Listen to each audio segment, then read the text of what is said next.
This episode of the Better To podcast is brought to you by Kitty Mystic and Needom, author of the Better To Burnout series, which includes her latest releases of Fairy Tales and I Love You and Is Love Just Another High.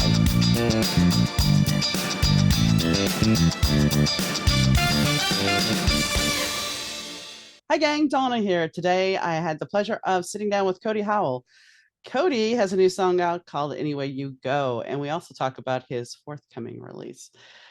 And we talk about Project K9, him working with Miss Dolly Parton and how that came about for her album Rockstar, because he does backing vocals on it. And we talk about just being creative. So stay tuned. Hi, Cody. How are you? Good. How are you doing? I'm doing good. I am doing good. You just moved in. We were talking a little bit about that before, but we're not gonna talk about that right now. But it is a cool place where you moved to, and that's one thing we will mention. But you have a debut single out called Any Way You Go. But not only that, you're a backing vocalist on Miss Dolly Parton's new record, Rockstar. I had to say that had to be pretty cool to get that happening. So how did that come about? So whenever I first got to Nashville, I was like meeting like everybody I could, trying to put out as many strings and to try to get my foot in the door. And I got linked up with Kent Wells, and so we started to record a few songs on my songs. And the one that's released, Any Way You Go, we were in the studio 2 days prior to Dolly needing the background vocals or gang vocals or whatever. And we were recording the chant, Anywhere You Go, with my wife and some friends and stuff. So we were already doing some of the background chant vocals on my song. 2 days later, I get hit up. Hey, man, do you think you could swing by and do some of these same things? That's kind of how it worked. And I was like, wow. Divine timing on that. So what songs did you sing backing vocals on? So we got World on Fire, We Are the Champions / We Will Rock You, Purple Rain, which is my favorite. And then it's like two more. But I got to make sure I see the credits and stuff first. So that I don't get it wrong. But I think it was either the Bygone song and one other, or Stephanie remembers. It's okay. So much stuff is happening. Oh, I'm sure. I mean, with the move and everything else, I mean, it must feel like, how do I say, a roller coaster? Because everything kind of is just taking off at this point.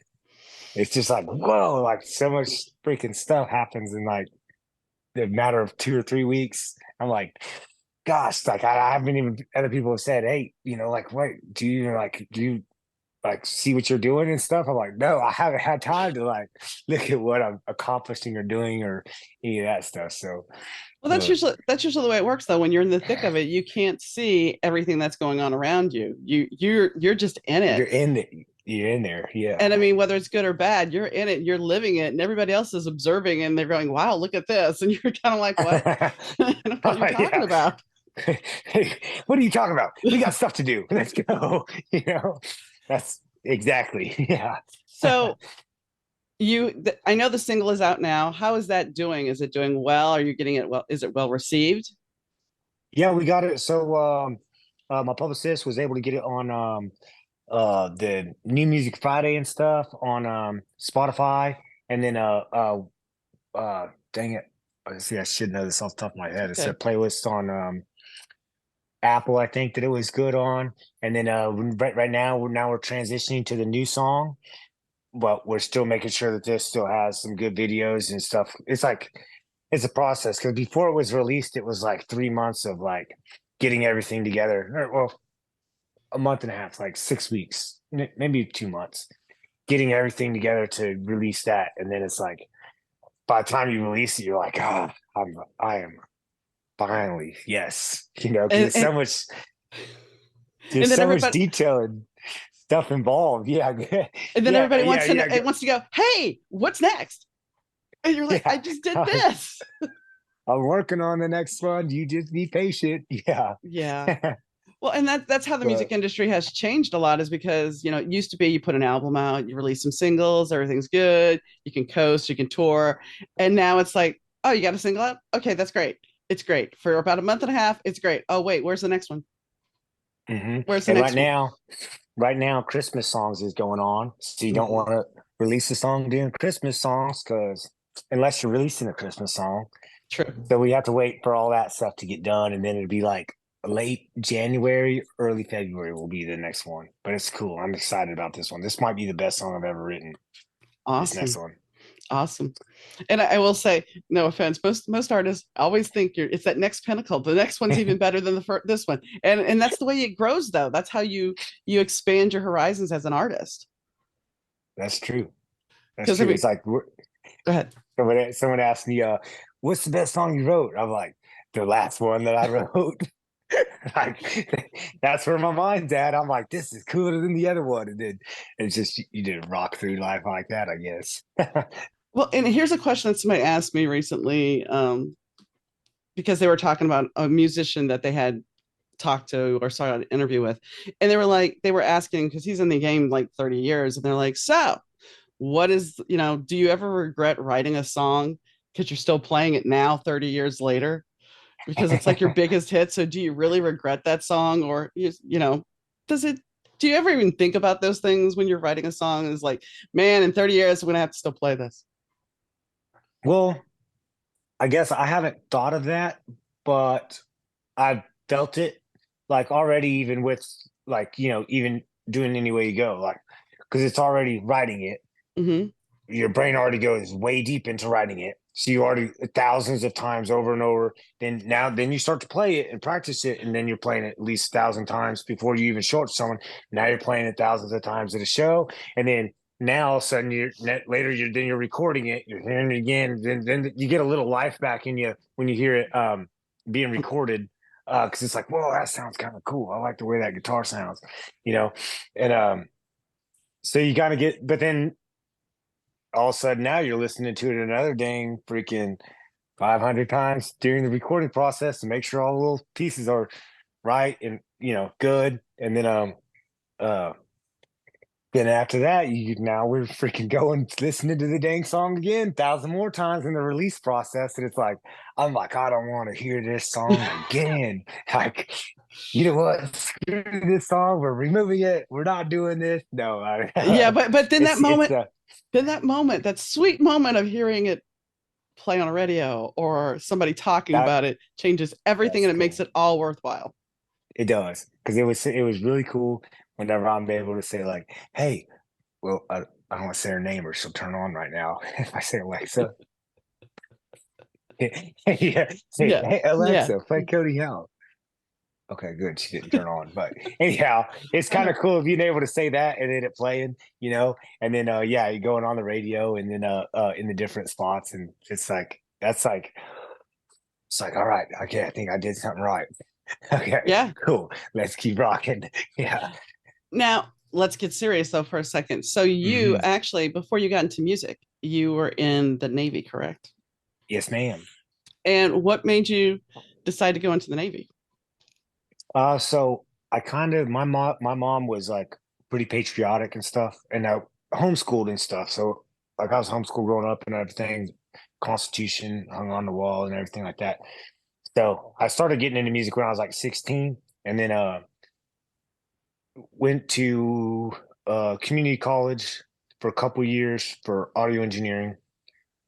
And coming out of that, I was like, and I had a little band, really really cool fellas and gals. And then I was like, okay, I'm either going to try to go to Nashville right now, or um, while I'm still young, give my time to the nation or whatever, So I was like, let me do this, you know. So it was just, I think it was ingrained in me, on the backside of my freaking skull, Hmm. from probably a lot from my mom. And then so I went in the military, and then I was just going to go in for like a 4 year, and then ended up being in there for 7 years. Anyhow, then I was like, nope, music is still calling me. The little lady in the wind is still like, Cody, you need to come do music, you know, And see that whatever it is. when your muse speaks to you, you gotta follow it. Otherwise, you most likely for the rest of your life, if you would stay in the military, you would be wondering what if, Yeah, what if I what if I didn't pursue this? And I didn't want to have a little grandkid sit on my lap and me try to tell him, yeah, chase your dreams whenever I didn't. Yeah. You know, And I wouldn't, that would be hard to do. there's something empowering about chasing your dreams, and it's rewarding every time, even though you may not always get everything you want. It's still the reward of, I actually did it. I didn't sit on my laurels and say, well, you know, I could have been. Well, no, you do it. You go after it. So Yeah, I'd rather fall flat on my face trying to do it and everybody laugh at me versus not trying to do it. You know what yeah. I'm saying? Oh yeah, So definitely. So you also work with Project K9. How did mhm. that come about? So Jason Johnson, Project K9 Hero. Awesome thing too for anybody listening. Check it out, projectk9hero.org, I believe. Um, he I met him kind of whenever I first moved to Nashville. It was like maybe like in the first 3 months or so of moving to Nashville. I meet him and he had been in uh certain military stuff he had done, had lined up a little bit with some military stuff I had done. So he was like, oh, so we kind of hit it off. And then I was like, man, dude, this is really cool. What you're doing, because is what the nonprofit does is it takes care of all the not all, like Yeah. a good chunk, if almost all, the military working dogs and like first responder dogs after they get done with their service. There's no like retirement or necessarily something taking care of them. Normally, the handler, if they can get them, it's up to whoever was their handler that takes care of all their medical bills and stuff like that. So what the nonprofit does is it ends up uh, making trying to make sure that the dog gets with the handler if that's possible, or rehome it to someone that is capable of taking care of the dog. Because it's not like you can just give the No. to so they take care of their medical bills, food for the entire rest of their lives, and um what else? And then they'll keep dogs at their compound, his compound in Whitwell, if in the process of, okay, wait, there's not a handler, or we can't find a handler or whatnot. So they keep all those, and that's the gist of what they do, and it's Yeah. really cool. It's a spot that wasn't being taken care of, and Jason took care of it. This is really cool. And sometimes people need to step up, because that is, a whole issue with these dogs are trained. And yeah, you can't just give them to a family and say, oh, here, take the puppy. No, Yeah, it's not that simple. It's not that yeah. simple at all. So you were telling me a little bit about the place where you bought a house, how it has roots near somebody else's house. Yeah, this is kind of cool. Okay, so because I was just doing a podcast over there too, for Jack Bale. He set up a podcast. That's how I figured. Uh, so Johnny Cash's farm is like 3 miles up the road, and then I just bought a spot here, and then I guess I just found out Thomas Rhett owns all the land next to me, so I'm gonna have to try to meet Thomas Rhett first and try to convince him to sell me 20 acres of that land, and now I'm building a barn dominium on it. Watch, I'm gonna pull that off somehow, but I You gotta, must. So is there going to be a studio on the property as well? yeah. Well, right now, okay, so there's a house, there's a shop, there's a little she shed, there's a little pond, little creek rolling through it and stuff. So it's like it's awesome, but it's a bunch of work, right now, because so I just redid the flooring inside the house, and then I still got to do trim, um, redo the outlets, just because some of them are kind of old, so I need to replace all those and stuff, and get this spot looking pretty good. But this is just for maybe 2 years or a year, because I got to convince Thomas Rhett to let me buy 20 acres, and I'll build a big old barn dominium on that 20 acres. And then I'll have a little guest house here now and that. So there's my master plan. But I am going to steal some wood from Thomas Rhett. Yeah. Right across this fence, there's a little like shack looking thing. Mm-hmm. And I need to build a bar in my shop and so that then we got a little bar for while we're playing and practicing music. So and the shed's halfway falling down. I don't think he'll mind. But I'm gonna go take a few pieces of that wood. You might want to ask first, just in case. Well, I'll tell him later, be like, hey, man, I took like 2 or 3 pieces of wood off that old shack you had out there. You just don't Maybe want I him. won't. I was gonna say you just don't want him to come along on a golf cart or a horse or And something be with a like, hey, shotgun man, saying, "What are you doing? you stole my wood, old son. Yeah, who are you and what are you doing on my property?" You don't want to meet your neighbor that way. Nope. I met the other neighbor. He's a good fella. He's got a big old backhoe up there that he's clearing stuff out. I think he's gonna put some goats next to on this side of my house. But Goats are anyhow, nice. I live in a small town, and when we first moved in, I live in a normal. I live in a newer neighborhood, but right outside was the person who originally owned this land. They thought it was going to be a tree farm, and somebody put a subdivision in, but they had goats. So behind my neighbor's house, we had goats. And one day I was out talking to my neighbor, and here comes a goat trucking down the street. It's like, oh, okay. I mean, I grew up with them, so it wasn't a big deal. But my neighbor was just like, "What in the world?" I'm like, "They live behind the house. What can I just a say?" goat, and he Yeah, got loose somehow. yeah. I mean, you wouldn't know it, but in our neighborhood, let's see, I've seen pheasants in my neighbor's Mhm. backyard, like 6 or 7 pheasants. We've had coyotes. So even though I live in basically a town that's built up, there's animals all over the place. So yeah. It's good. So I guess my question, Nice. let's see, the next question I have is, so when are you planning on going back into the studio to work on the album? So I got there. We just have one more. So 3 of the songs are done. We got we got pretty much to just mix and master 3 more songs, and then there's only one more song that we really got to work on. And I still have to spend a little more time on it, and then make sure it's where I want it because it's cool. That song's called "Half a Heart," but I think it's just hearing it thousands of times over and over, and then you're like, wait a second, because I don't know, you then your brain or my brain, um, every single little tiny baby detail, I know it's there, and Mhm. when you first hear something you're missing, you're not aware that these little details are there. Mhm. Um, so I have to sit there and play it over and over and over and over and over and over and over. So then I know every little detail of every spot and then make sure that it's telling the truth. That makes sense.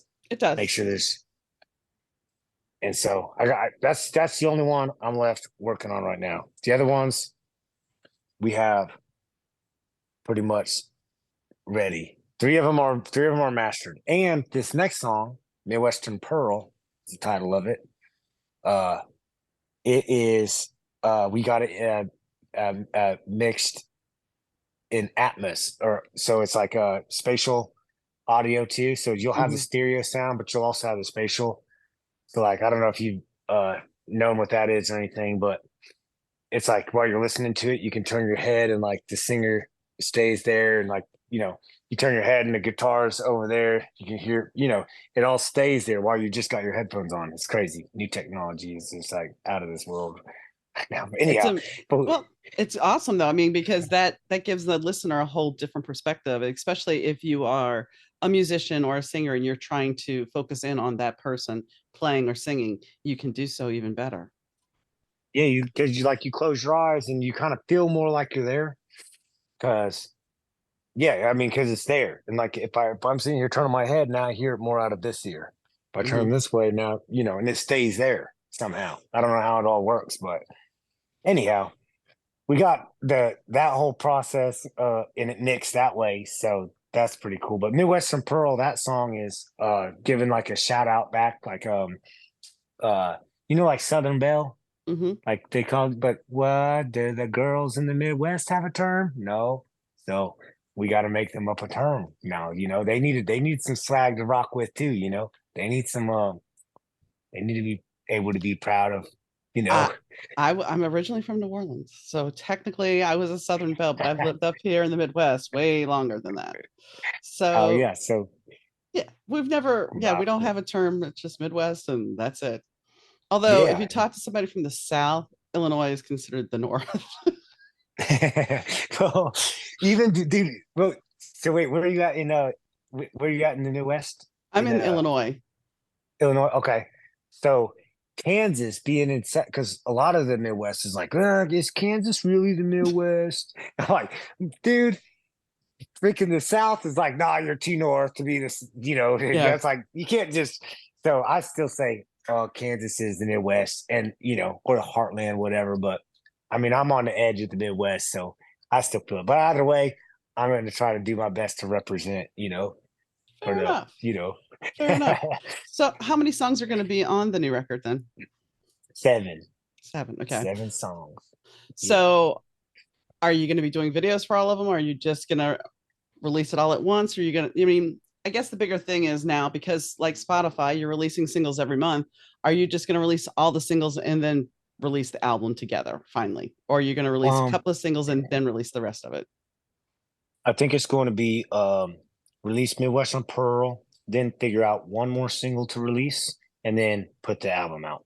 Nice. I think that's that. And I'm going to try to get a lyric video for every single song because I think that's really cool. I hate that like if you go on YouTube or something like that and there's not at least something moving or a lyric video for the song, because lyric videos are not too expensive to make and get done. So like I don't know why like everybody's doing it for every song, because it seems like they don't care about the song if they don't put It's a work. lyric video. It's work. It's work though, and they're on to the next thing. I mean, Yeah, that's with the true. high demand, unless But then it sometimes you, doesn't feel like art. I know, It just feels well, like you're just spitting out stuff.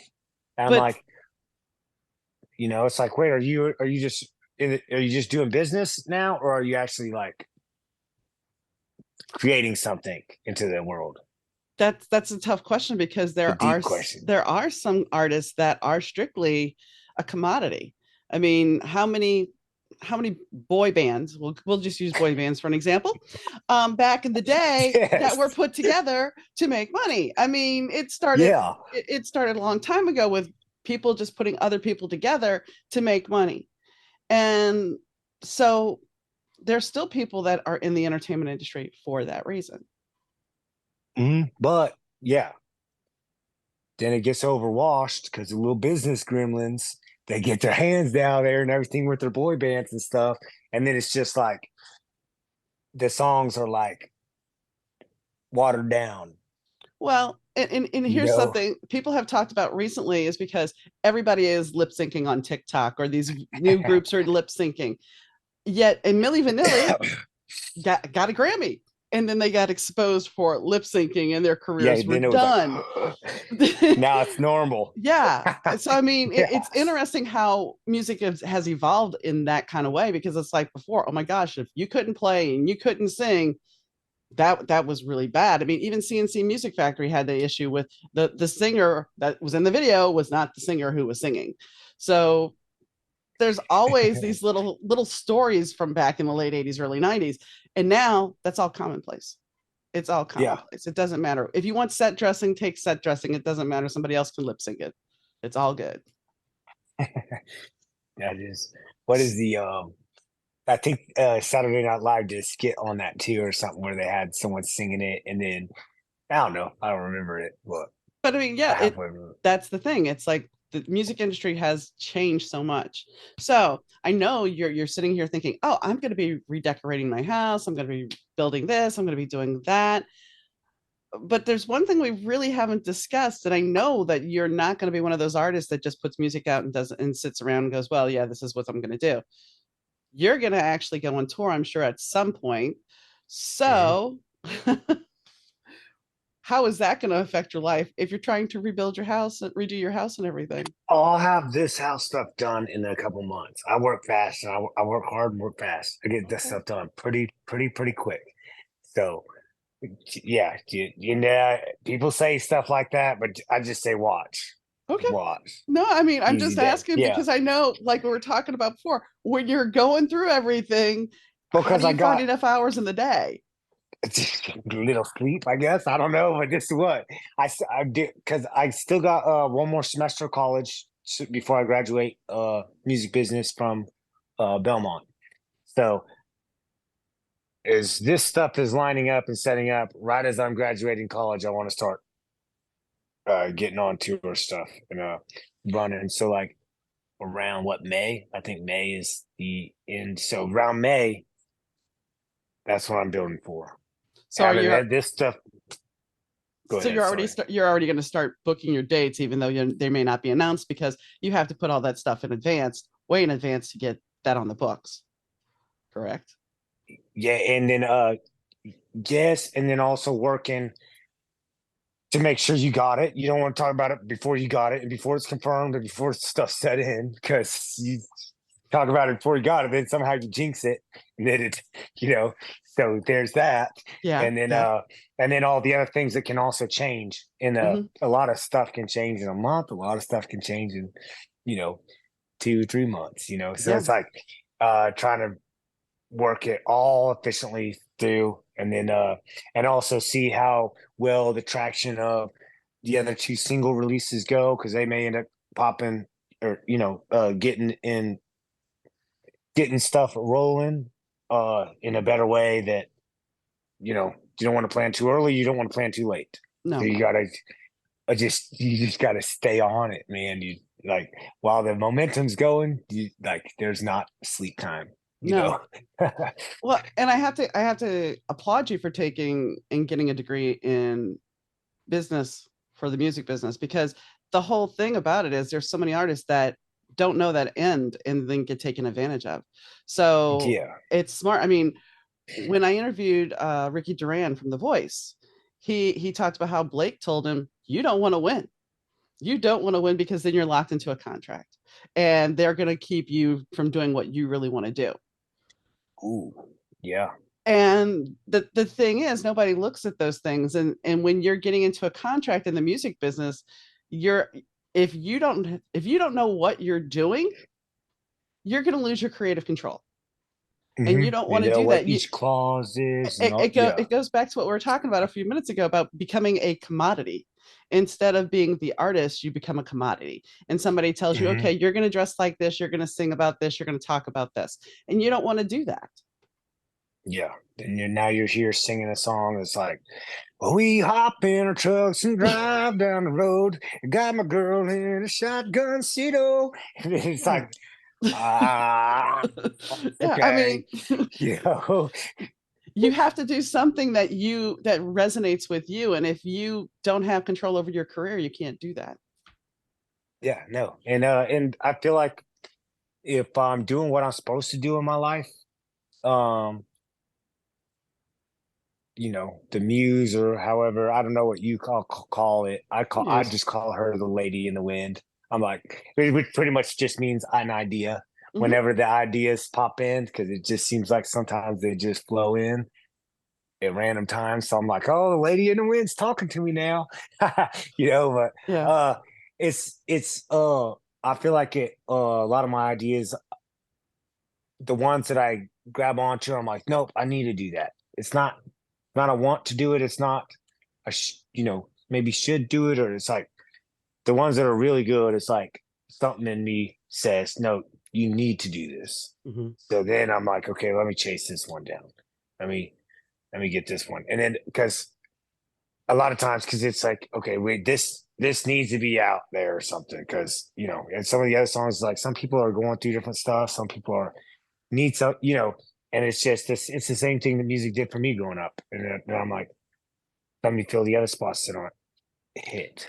So when a song comes to you, I mean, I know about the music, I'm a writer, so I get it. Yeah. And it can be 3:00 in the morning and, hi, I got an idea for you. And you're like, what? But anyway, so when you sit down, is it the guitar or the lyrics that come to mind first? I mean, what is it, the melody? Is it the music? Is it the lyrics? What usually hits for you first when you're starting to write a song? It's probably good, actually, because I've been asked that question a lot, and it's all comes from different. Every song's different on that. But I'll say this, that I just realized. A lot of times it starts with like a very vivid mood, or like it's like whatever my brain's thinking or imagining is like super clear. And it does. So sometimes it starts with a line or a word, and then I pick the guitar up and play to it. Sometimes I'm in the mood and I just start playing the guitar, not even thinking of words. And then that I'm like, man, it sounds really good. And then words come later. But I think it all starts with being in the moment in my head. No, I That's the get it. best way No, I can and no, say it, that's I it. No, guess. that's a great because I mean, I didn't expect you to say it's all this way. I didn't expect that. I expected it to be a very diverse answer. And so this also leads me Mhm. to a question of what do you think your 16-year-old self would say, the one that decided, hey, I'm going to pursue music Mm. to where you are right now in this moment? My 16-year-old self probably be like, you haven't you've had 'cause I'm 31 now, so what is that, 15 years later? Yeah. You've had 15 years and this is all you've got done.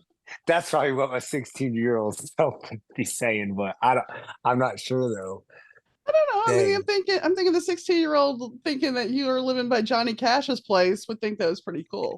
Yeah, maybe, maybe that would. It's hard because I haven't had time to see myself outside of myself. Like, You know what I'm I know, saying? I know. I haven't had time to like look back and see if what I'm even doing is good, Like Hmm. there's sometimes I'm like, wait, okay, yeah, I'm pretty sure that was good. Okay, but so thinking what my if I was 16 years old looking at myself, um, man, that's a hard one. I gotta shift some things around in my head in order to see that perspective. Well, and I Man, that's mean, crazy. That's good. well, that's the thing though. It's like we don't look at ourselves. We just keep going and going and going. And it's like I know that if I went back and told my 16-year-old self all the things I've done, she would look at me and go, "Yeah, right. You're lying to me." Lying, and I'd be like, "No, I'm not." But the whole thing is, ourselves, we didn't have the comprehension to think that we could necessarily do everything we set out to do. Yeah. No matter how we thought we knew it all, we never really totally believed that, yeah, I can do this, you Yeah, I know? guess saying it like that, I think there's a few things that yeah, I think my 16-year-old self would be proud of then, I think. Because there's a few things I've done that I shouldn't have been able to even do. Uh-huh. And then somehow I did them. Hmm. And that was cool. Yeah. You I know? mean, and that's when you realize that you are capable of doing those things and you surpass your wildest dreams and you keep building on that dream because the dream constantly changes. Once you've achieved one mark, it's going to continually change. So Mhm. and the thing is, and this is as a creative, I think, number one, we are our own worst critic 95% of the time. And number two, it's like we never take a moment and turn around and look at our accomplishments. We just keep going to the next thing. It's like, okay, I gotta move on to this. I gotta do the next thing. Even though I should be turning around going, look at all that you've actually done. Yeah. Yeah. And it's because you're trying to ride the momentum and keep stuff. And Hmm. it's like, yeah, that's very, yeah. I Yeah. don't But how do you stop in the middle and take a moment to look at what you've done? well, and then How do and you switch your brain like that? well, and it's not only that, then you also have to worry about your ego kicking in because, you know, you don't want to you don't want to turn around and go, look what I've done, because somebody's going to look at you and go, wow, are you egotistical? I mean, because we're so used to self-deprecation of, this is not good. I don't care how many people tell you your song is great. You're still in the back of your head going, I could have just tweaked it This just one a little little. part. Yeah. Yeah. Yeah. I should have made a slightly different tone on Yeah. this part because I feel like I lost the audience whenever I Yeah. said it like this, And Yeah. nobody knows. I mean, and I've talked about this before. I used to play bass, and I was in a talent show, and I played the wrong note. It was in the same arpeggio. Nobody knew, but I knew, and that was just devastating. That I screwed up. It's like, really? It's not that big a deal. My bandmates did not even know, but me, it was the end of the world. Yeah. You're like, but I messed up that way. Exactly. It's like, come on, I don't want to. So uh, it's an interesting thing when you look at being creative and how we don't necessarily turn around and look at what our accomplishments are. I mean, mm, yeah, okay, yes, you got your song out, it's great. but you keep going. It's like, okay, now I'm on to the Midwest, and now I'm on to this, and now I'm going to be touring, and now we never allow ourselves to take that moment and breathe. And then the other time is like, oh wait, nope, got this homeschool or got a homework to do. Got to Mhm. finish the trim in this house. I got a yeah, this is I'm rabbit trailing, but my buddy, he made a freaking he's been logging some of his land, and he made a bandsaw for cutting the wood out of a Mhm. motorcycle. So I'm like, dude, I needed to get some trim in my house. So I decided to go to Lowe's and spend $500,000 on trim, or maybe $2,000. I don't know. I haven't priced it all out. Or I go help him log for a day Yeah. using his little motorcycle to cut it, and then I get myself some wood. So I think I'm going to do that because that sounds like a better venture. But anyhow, I'm rabbit trailing. But it goes in the same process as like Right. I don't got there's always something else going, something else running, something else, some other type of work stuff to do. Yeah, Yeah. it's not really cool. I was last night. I was sitting. own a bridge now. That's pretty cool. I never owned a bridge Bridge. because it's on my property. Okay. It's Okay. so the stream that Uh-huh. goes through the property. There's a bridge over it, which is a pretty hefty bridge. The beams are like this big running underneath it. It's Uh-huh. like it's a good bridge. I sat underneath the bridge and just looked at it last night for like 15 or 20 minutes, just like, dang, that's pretty cool. I It own a is. bridge, and this is a dang good bridge. Mm-hmm. I don't know. That was my little tiny amount of reflection time, I guess. But you need to take that. But what you said is a very valid point, because as a creative, you may want to go write a song, but oh, I got to be in class. Oh, or I Mhm. got to do this homework, and it's like or wait, I have to have a family life, or I have to have some downtime with friends. You know, we don't, as creatives, it's hard to really grasp that at times, because it's like, I want to be creative, I want to write, and I have to say, for me personally, the best invention I have is my phone, because I can hit that record button and talk what I need to talk out and get back to it later. Yeah. But it's the creative process will come at any point. And it's tough to maintain the balance of everything at times, I think. Yeah. And then too, if you're on a good like roll, you got too many ideas spitting out. You're jotting down, then you never even are able to get back to one of them, and then you forget them. Hmm. Well, you wrote them down, so you might see them whenever Yeah, a but half a year later when you go look through your ideas, you might see them be like, "Oh, that was a good idea," But or you go back and look at it and go, what is this? what was I even thinking? What was my brain thinking? Yeah, Yeah. I mean, so it's like there's just so, and it's hard to explain to somebody that's not creative. They don't get it. They just kind of look at you like you're an alien, because you're explaining out exactly what you're thinking in the process, especially, being the writer. It's like, I have these plot ideas and people look at me like, what? How, what? what? I don't. Mm. And you're just like, They okay, don't dude. see. They don't see the vision. No, no. You see it in your head. And I'm sure You're you like, when "What? you How do you not get this? You can't see it." I'm sure It's when like, you sit down with a producer, it's the same thing. You bring your vision in, and if they don't get it, you're sitting there Mhm. going, but it's like, if we could play it this way, and they're like, it's not going to work that way. But you're like, if you play it this way, I mean, It is how is it working with your producer?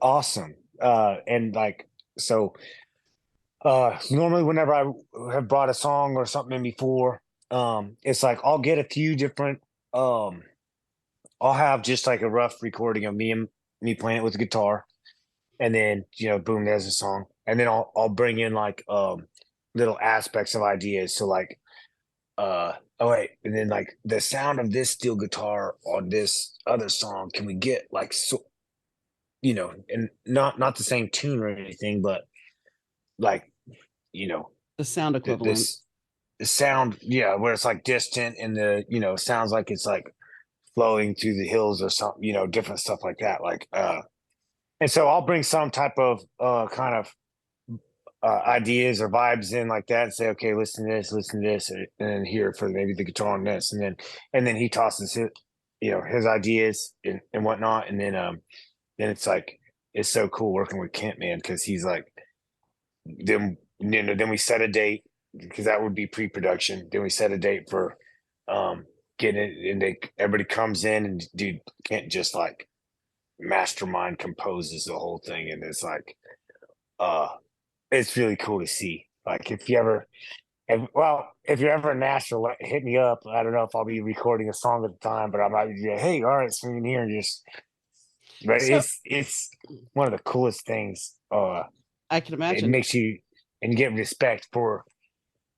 respect real fast for not just Kent producing it, but you get respect for all the musicians because their fingers are sliding in perfect, like and within my like within a tenth or 20th of a second, they're right on. Like it's like magic, man. It's like, how are you even doing that? It's like it's incredible. Do you have your own band now, or are you using session musicians? I so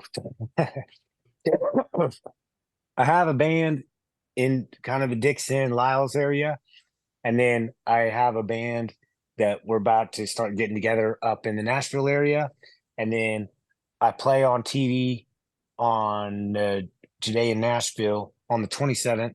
But Nice. that's gonna be Kent's band guys, the same guys that played on the album. So, but kind of right now, I got a band here and then a band all the way in Nashville. But we're building that one right now. So But recording mainly as session players, which isn't it's not yes, unusual. It's not unusual at all, especially for somebody that's new. yes. So who who is your biggest influence, do you think, as a musician and singer? Zane Williams. Okay. He did his solo stuff for a while. He's a Texas country artist, and then now he started a band called the Wilder Blue, and yeah, man, I don't know. I just like his style, and he's really good at lyrics and writing songs, and it's just and I've met him a few times. Just true guy, It's hard to come across people like that, I guess, And I think he's, you know, that's my biggest influence. I'd say so, Or, What is your biggest goal as a musician singer? What would be the holy grail for you as a mm, performer?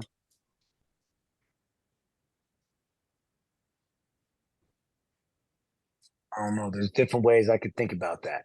Well, you don't have to give just one answer. Okay, I'm gonna give you a few different options. Okay, Okay, okay. okay. So one of my brain parts, whatever I'm saying, I'm just gonna try to say it the best way I can. One of the things in my head doesn't want me to think about that because I want to let the adventure build itself and life build itself, Fair enough. you know. And I'm like, because I don't. If I think one thing, I might be limiting myself. Fair And enough. as an artist, you're not supposed to limit anything. So, uh, so there's kind of where my brain's at on that. But if I wanted to be like, oh man, would I be really proud? Is that what you're saying? Like, would I? Yeah, What would I? for some people that I've interviewed before, I think it was Peyton Howie who said her biggest deal would be to play the Grand Ole Opry. Mhm. I think I want to play Red Rocks. Okay. That at some point that would be really cool. Um, yeah, like play Red Rocks or play in a freaking cavern or something. There's a place in a cavern. I just go with what seems cool. Grand Ole Opry is cool. Um, but I don't know if that would be like The Holy Grail for you. the Holy Grail, yeah, for Well, me. and Like I feel like my Holy Grail would be like a something kind of half dumb and half really simple that would not mean anything to no one else. But for me, I'd be like, but this is so cool, see, And it'd be that's like the freaking yeah. playing in a cavern or something. I'd be like, whoa, can you hear echo off this and this and and then my brain would just That's a true musician But though, because it's not so much about the accolades for you, it's about the music, about the sound of the music and how it comes across in that cavern. It's not about you. When you think of the Grand Ole Opry, that is about a pinnacle, an achievement, a certain level of success. mm, You have to no, have I that want to hear. I right. want to play in a spot or play in something where the sound is like woo, and it just gets in your freaking bones, and you're just like, ah, dude, that's So it, baby, so it that's it. That's you what That's you where you want something that is a spiritual experience, something that is, sort of, yeah, I guess yeah, so. that Just rocks your invade your bones just soul and inside. your and hit your bones and Yeah, invade your soul and just enlightens you in a different way, I guess. yeah, like you feel like you're about to just lift up off the ground and start flying, and you're like, that is it, that's whatever the it thing is that people talk about. That's just good, you know. That's where, like, yeah, that's where, and I don't know what it will be, because it could be, it could be in the freaking backyard of somebody's house, I don't, but that moment, that, yeah, spiritual type thing, is where I think that's where, like, that's why I can't write it. I can't think, Right, I get it. I but mean, I think that's why I like would want to play at Red Rocks, because I haven't heard it or anything, but it seems like there's going to be some really cool sound there. I've heard it's I've never been, but I've heard it's an amazing venue to play. And you know, from what I've heard from a couple of friends that have gone, it is kind of a spiritual experience to be there, watching somebody play, because you're in nature, and there is the sound Hmm. quality and everything is just there for you. Um, the one thing, there's the whole other component too about Red Rocks. I mean, I know while playing in a cavern would be awesome, and the audience is also a whole nother energy level for you, though, because the energy you're going to be feeding off the audience and them, vice versa, that's a whole nother level of performing. Hmm. So Sometimes, go ahead.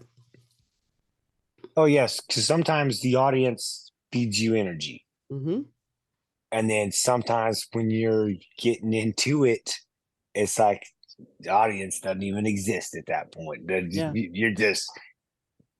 You're in the world of what the song is and what you're talking about, and, like, I feel like that's the best show whenever my brain goes there. But you can't just snap it on like a freaking light switch.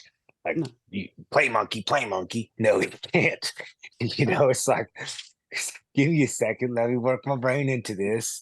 And then I'll give you a really good show, versus if you just want me to play right now, well, I'm just gonna be singing. But anyhow, But that's a bigger thing too when you think about it, is like, as your career goes, that is something that you have to learn how to master the monkey mind, because as much as you want to be in that zone and you want to constantly be in that zone, there's those moments where you have to say, hi Tennessee, or hi Memphis, how are you doing? Those yeah. moments where you have to talk to the audience.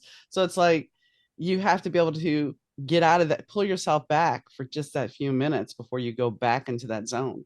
So Yeah, there rock comes on the right, there comes that balance yeah, where you have to learn how that's true. to move your energy. Hmm. That's true. And I can only imagine being on. I had a moment once when I was in a skybox and I was at a concert and they backlit the audience, and the stage was dark and the audience was lit up, and it was like I was on stage for a second. And there is that, I mean, they were singing along, of course, and there's that moment of, wow, to have that power of being up on stage and to have people singing your song. Have you had that experience yet fully? Um, Probably not fully, but somewhat. Like, or even like Whiskey Jam was a good one. Um, that's fun, where they were like shouting back lyrics of my song. Hmm. Um, and then I think the it's you kind of know you're doing something right there for a second, when, like, you know like the chatters, or the different, uh what's the right way to say it, people will turn and start zoning in.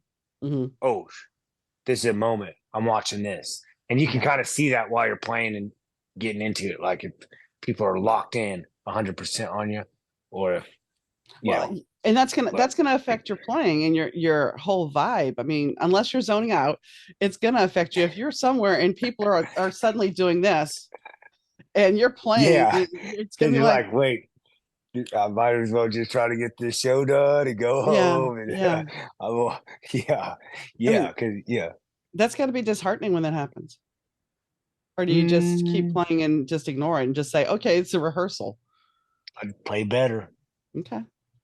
Play better because if I'm not doing if someone's trying to look at their phone instead of watch the show, that means I'm not probably doing so.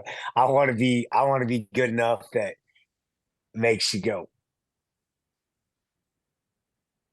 And then now you're just watching because it's that good of a show. You know what I'm saying? Like Yeah, whatever's going on your phone, this is way cooler.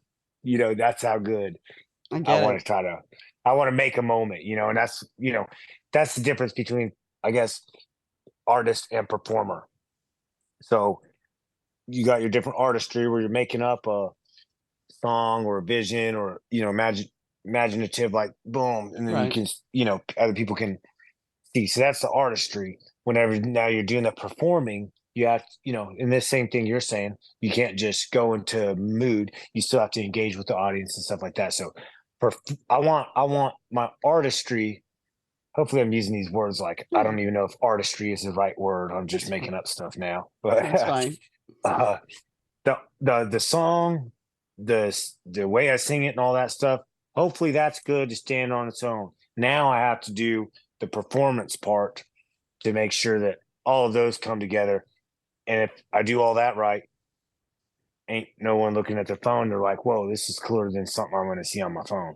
Or they now have their phone up taking video of it. Yeah. Yeah. They're like, whoa, this is so cool. I need a video of this guy right now. Yeah. I mean, that's the weird thing. It's like, yeah, before people used to I'm going just to show watch the my mama. concert. Yeah. Yeah, let's just watch the concert. No, I'm going to film it. Yeah. Yeah. I mean, that's cool. I like, Mhm. I'm like, okay, that's a little note while I'm up there performing or playing, like, oh, I must be doing something all right. Must be doing something good because, got more people looking or videoing or. So, what does it feel like if you perform a show and then suddenly on Instagram you're getting a hashtag or tagged in it? That must feel pretty good. Like you did your job. Uh, yeah, but it also, it's hard to watch Yeah. the videos and stuff because then my brain goes into over critiquing a lot of Uh-huh. times. Oh, I figured that. I figured Yeah. that's why I asked. Because it's like So, you're a sitting lot of there in times that moment thinking, oh, this is great. And then as soon as your hashtag, it's like, wait a second, I could have done this better. I could have.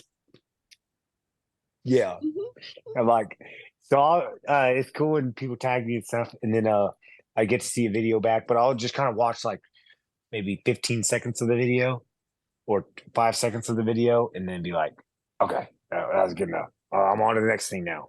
I mean, you hear from actors that they don't like watching. Johnny Depp is one of them that says he has never seen his own Yeah, movies because you do as a creative, you start picking everything apart.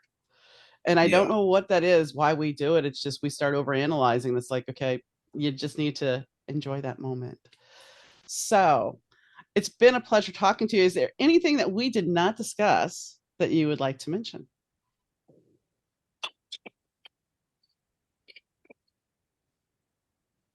I don't know. I don't know. Well, I guess if No, you don't I know, don't know. there's I think nothing I we think have we're to. good. Yeah. So you're single anyway you Oh go wait, here we is go. oh Here I'll okay say this one. okay Here's the t-shirt I got for Anyway You Go. It's just okay like a truck backed up to a bonfire, you okay know. Anyhow, they're on my website. You okay can go on to order one and buy one if you want to. okay. But other than that, yeah. And And the song is out on all the platforms that you can download and listen to. And yes. I thank you, Cody, for coming on. Oh yeah. And there is a lyric video on YouTube too, which with some cool bonfire footage in there. But yes, thank you so much for having me. Awesome. So Cody and I had a great conversation. I think he's a ball of energy, and I can understand what he's talking about wanting that spiritual moment of the music invading you, and it's purely about the music, the sound, and not every person listens to music that way. Sometimes we listen to music and we just listen to music. We just do it for pleasure. But there's other people in the world that actually listen to the music and feel it and, resonate with it. And so I think that him talking about his passion for it, it shows, how he's going to grow as an artist, that the music matters to him. It's not something that's just going to be fly by night. He's serious. He wants to create something that's going to resonate with somebody deep in their soul. So hopefully, he's going to have a great career ahead of him. And I think that he's got the motivation, he's got the talent, and he's got the energy. So anyway, I hope you guys enjoyed the show, and you can donate to Project K9 as well as check out his t-shirts on his website. All those links are in the show notes. And as always, Rich Zai from Third Year Audio does the sound. And this season's going to be a little shorter. I think we have 2 more episodes to wrap up the season. And starting in January, we're going to have some changes for the format of the show. So I hope you enjoy this episode. And whenever you listen to it, it was just a fun show. So I hope you enjoy it. And I'll catch you next time, guys. Bye.